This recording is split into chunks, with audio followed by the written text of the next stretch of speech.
Hello and welcome to UC Today. My name's David Dungay. I am joined by two illustrious gentlemen here today. I have Evan Kirstel, tech influencer, and Andy Macqueen from Spectralink. How are you both? Welcome to the show. Good, thank you very much. Good to be here. Fantastic. So today we're going to be talking about empowering deskless workers with UCaaS. But before we get into that conversation, should we do a few introductions? Andy, do you want to kick us off? Tell us a bit about yourself and Spectralink. Sure. So I'm Andy Macqueen. I'm a business development director here at Spectralink. Spectralink has over 30 years experience in engineering solutions for deskless workers. So those robust devices that enable them to stay in touch with the rest of their company wherever they are. Fantastic. And Evan? Hey there, Evan Kirstel. I've been in the enterprise communications space for, 30 years and have worked in a variety of organizations. Have had a desk, have not had a desk, so I'm really excited for this topic. Great. Okay, well, let's get straight into that topic then and talk about some of those challenges. Andy, I'm going to come to you first. Maybe you can outline some of the big challenges you see today for businesses that are trying to connect their deskless workers. I see one of the biggest challenges actually is underestimating the importance of those deskless workers on a given business. Companies make a perfectly logical business decision to move to cloud-based call control and the other services that a UCaaS vendor can provide without necessarily considering the impact on the workflows of all of their employees. That can affect deskless workers more than some of their desk-based or hybrid colleagues. The percentage of deskless workers in an organization can vary massively between different industries. So if you think of a tire manufacturer or a pharmaceutical plant or a hospital, they could make up the majority of the employees making a product for their customer or serving a patient, and they have to be included in those UC as a service plans. So let's go to Evan now. Evan, you said you worked with a desk and without a desk. Do some of those challenges Andy outlined there ring true with you as well? Yeah, UCaaS has been really revolutionary for connecting deskless workers. The suite-based approach to, multiple applications has been particularly valuable. Not just for anywhere, anytime access via the cloud, but really not working from anywhere, not just from home, across any device, whether it's a mobile, a tablet, a Chromebook, a laptop, any operating system. Having a consistent, unified experience for not just voice, obviously, but video, for messaging, for collaboration, desktop sharing, has made it just so seamless for deskless workers to stay connected, something that's always, been a challenge. And, I think the other opportunity UCaaS brings for connected deskless working is just scale and flexibility. Businesses can distribute access, scale up, scale down, if necessary, on sort of a one-click basis. So, really reducing IT overload and maintenance and troubleshooting and all those IT resources that are required to support those deskless folks out in the field. Yeah. What's your take on that, Andy? UCaaS has swept the working market by storm. Does it really make the difference when connecting these deskless workers? I think it does. So UCaaS, as Evan was touching on there, has a significant number of benefits to an organization by abstracting functionality away from their immediate need of control to a cloud-based service, which is fantastic. But there's a difference in the ad hoc teams that are formed to serve a customer's need that can involve the hybrid workers that Evan was referring to there, who are working maybe at home, people who have to go to a physical location to do their job, so they're office-based, or those that go to a physical location but don't have a desk, so those running a manufacturing plant or those working in a pharmaceutical production facility, bringing them together, which is one of the fantastic things that UCaaS enables in that truly scalable way, is really important and a significant benefit for businesses.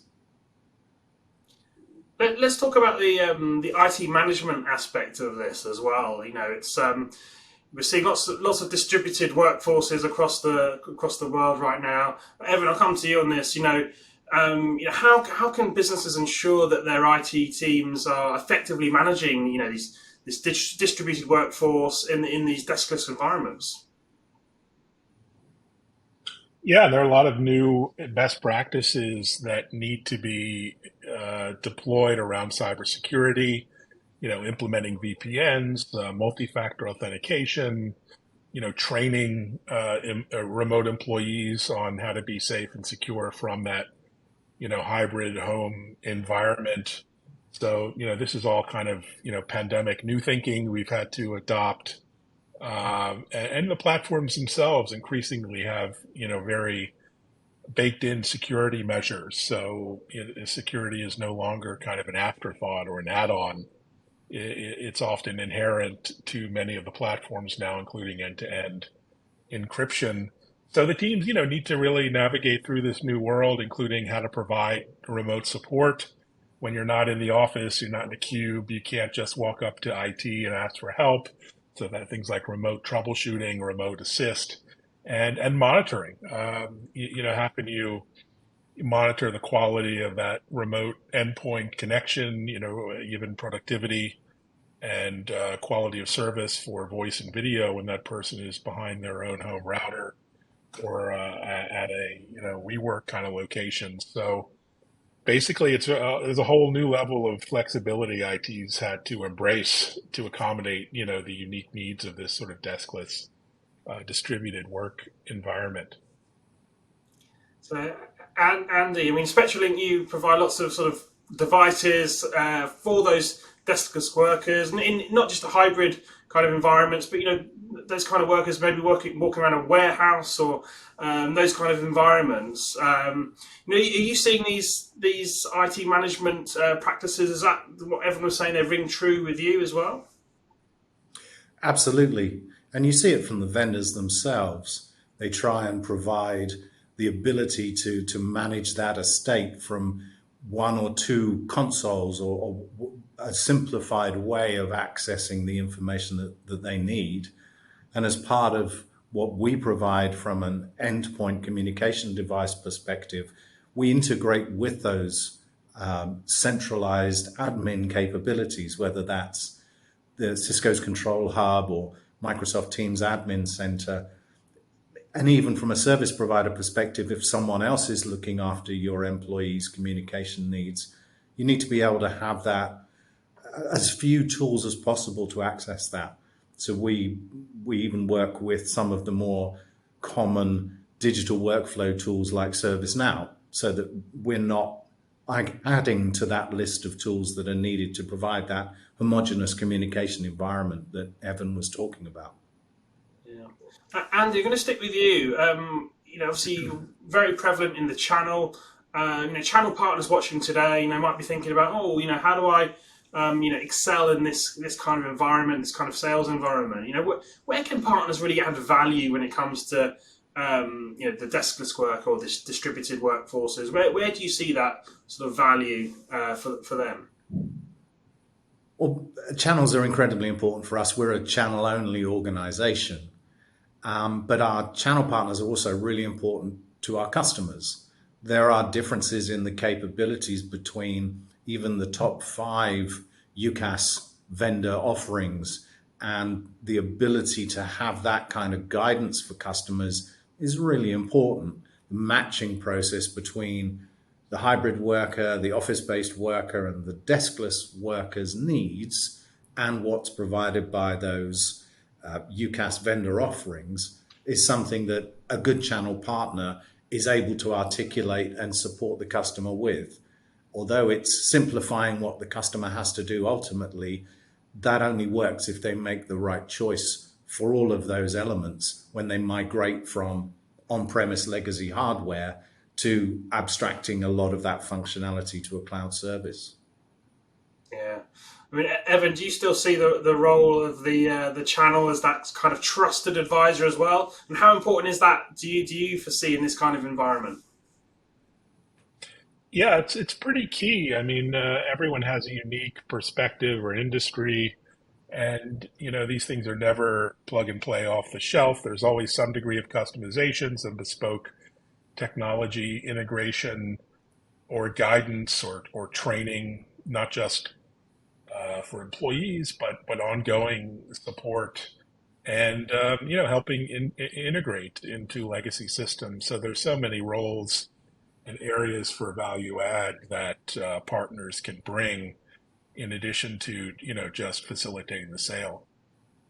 Yeah. Okay, well let's look ahead now into the future. We've seen such a monumental shift in the way workforces go about their daily tasks over the last couple of years for obvious reasons. Hybrid working has really changed its meaning over the last sort of 2 years or so. But let's look ahead now and see how is that going to change in the future.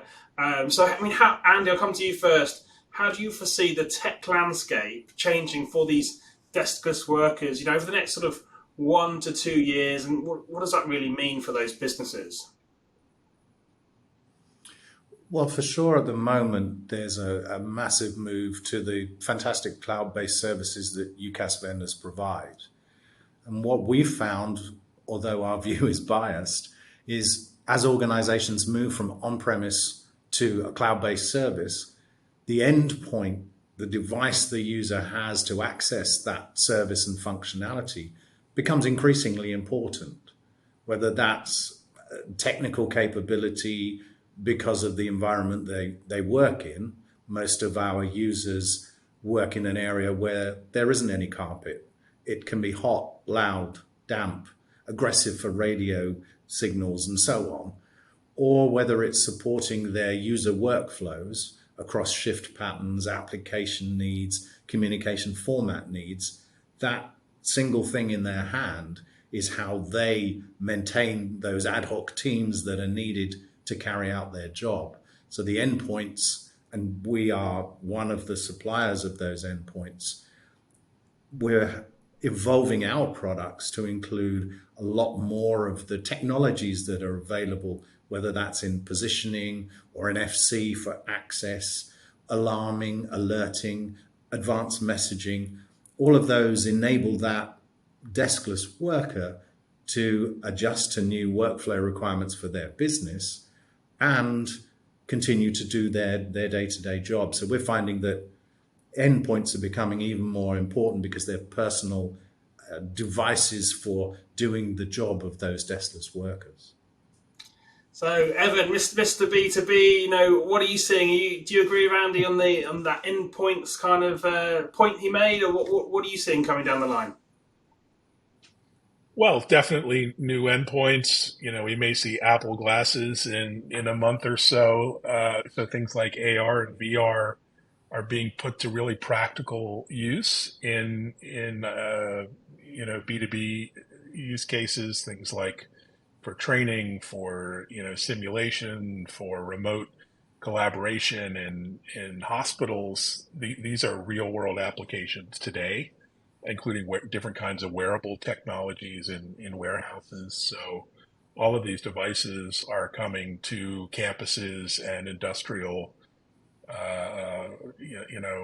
implementations, and we're seeing a lot of real interest, not just in the device, but new kinds of connectivity, things like private 5G networks within a campus or an office or a factory. So again, to see this continued push towards better connectivity and then greater adoption of really interesting industry specific mobile applications targeted at those deskless workers. Traditionally, you've seen a big gap between the kind of blue collar and white collar folks in terms of the range of devices and services. And the folks, working in a warehouse or in a hospital have these antiquated, old fashioned kind of walkie talkies or devices, whereas that's all being refreshed and updated. So, there's a more level playing field when it comes to technology between the the worker at the desk and the deskless worker out in the field. And that's exciting. Yeah, certainly is. Yeah, I'm really excited to see those, particularly those AR use cases and those wearable devices come through. It's a really exciting time. So, look, Evan, Andy, I think that's a really great place to end today's discussion. Thank you both for joining me and sharing your insights. Thank you very much. Thanks so much. Good to chat as always. And thank you for watching. Been watching me, David Dungay, on UC Today. If you liked today's conversation, please give us a like and a share on social media. That's it from me. See you next time.